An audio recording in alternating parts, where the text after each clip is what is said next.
Hey everybody, it's Mike from Fishing the Mid-South, and today we are going to go over the tying of a basic Carolina rig.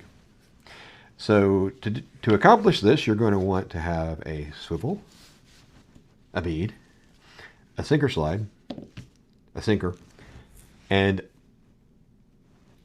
up to 2 different lines. You don't have to use 2 different types of line. You can if you want. I'll explain that as we go through. So, for catfish rigs, often what we'll do, I probably should have mentioned we need a hook too. Those are always helpful, right? Let's get a hook in this process too. We want to catch one of those, or a fish. So, what we do, we're using a circle hook, which is always recommended. We take our line and we go through the front of the eye, bring our tag end down, and then with our standing end, so this is the end it's going to go to the rod, or the reel in this case. We're going to wrap, so we're going to go with 1, 2, 3, 4, 5, 6, 7, 8. The number of wraps is not a scientific thing at this point. You can use, 5 to however many you want, basically. So we're going to make the egg loop knot. So right now, if we just put the standing end back through the back of the eye and pulled it tight, that would be the no knot snell. But instead of pulling it tight, we're going to just kind of capture the line that we've been using to wrap. We'll take the standing end, we'll put it back through the back of the eye just a little bit, maybe an inch or so, and then we will bring down the standing end so that it and the tag end are now both in line with the shank of the hook. So this is the part we've been wrapping the whole time. So we're going to do 1, 2, 3, 4 more wraps. Kind of hold all that tight. You'll get used to having to move your fingers in different methods. And then you pull that through. If you have any twist in this loop here at the bottom, you want to get those twists out. Pull it tight, and that is going to be the egg loop knot. And we just pull the tag end tight, and we can cut it off as short as we want, because this has advantages over the no knot snell in that when you push it back through, this is where you create the egg loop, right? So you could put this around your chicken liver or a salmon egg. This is what it was designed for. But your standing end is still captured down here, so the knot is not going to be able to unravel. So that's a nice thing to have. It looks like I may have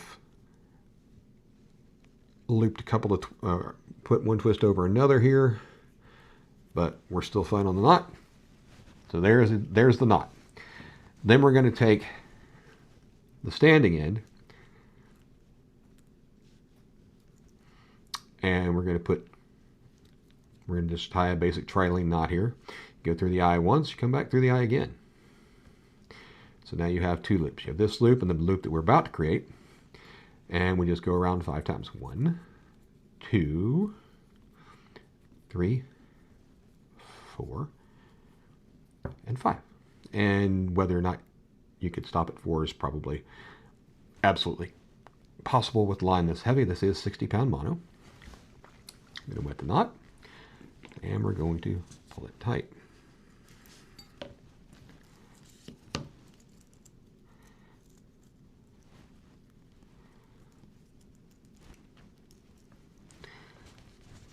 If you need to use your fingers or your fingernail to kind of push the knot down tight, because the tighter the knot is, the less slippage you're going to get in the knot, which means the shorter your tag end can be.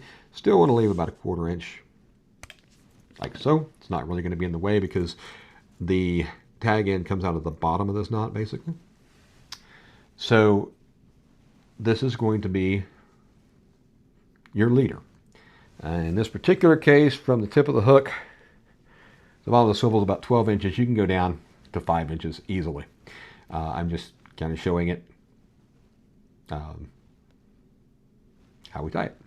So what the purpose of this is is that this can move freely.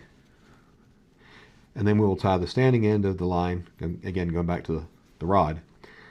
We're going to tie the standing end to the other end of this. And so the bait is free to move up and down, or out and round as the water takes it, right? Or if it's live bait, then of course it can swim around. So now we're going to go to the standing end. Okay, now this is going to be, again, the end that comes off of your reel. So actually I'll just leave it attached so I can show how all that works. We put our sinker slide on, or you can, if you so choose, just put your sinker on like so. I'm using pyramid sinkers here, not the best choice for most situations, but they're the 1 ounce sinkers that I had easily found. So that's why I'm using those. So you run the line through the sinker slide. If I can find, there we go. So you run it through here. I like, well, actually I didn't do this one right. That's the way the sinker slide's going to look. So I personally like to go through the end that allows the swivel to point upward, the swivel clip, I should say, like so. So this line's coming off like this, so the swivel clip is, or the sinker clip is facing upward. Okay, so your sinker is going to go on there, and you're going to close it. And that's just me. I don't have a good answer as to why I like it that way. It's just my OCD being OCD. Then we're going to want to put on a soft silicone bead. So these, as you can see, they compress. The hard ones are not really going to work as well for protecting the knot, which is what the purpose of this is. And then we will go ahead and tie on the swivel. And again, I'm going to use a trilene knot here. I've done several knot strength tests, and there is a playlist on not only how to tie the knots, but there's also different playlists on knot strength. And that's why I chose the trilene knot, and that's why I chose the egg loop knot for the snelling. Moisten that down, pull it tight, make sure we help the knot all the way down, and grab the tag in with my little pliers here. These are from Danco. I really like them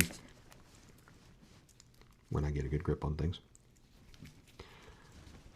So we got a good grip, we pull it tight.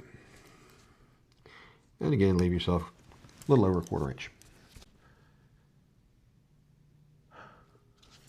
For some reason, my recording stopped. Anyway, as it's coming off the rod, you get your 40-pound main line coming down. A lot of people are going to go with a heavier leader line. That's up to you if you're fishing in rocky areas and such, or with fish that have teeth that can damage your line. It's better to go with a heavier pound rating for your leader, and that way you get away with a 30 or 40-pound main line, and so your swivel can move. So, or not swivel, your sinker. So what's going to happen? So this is sitting on the bottom, right?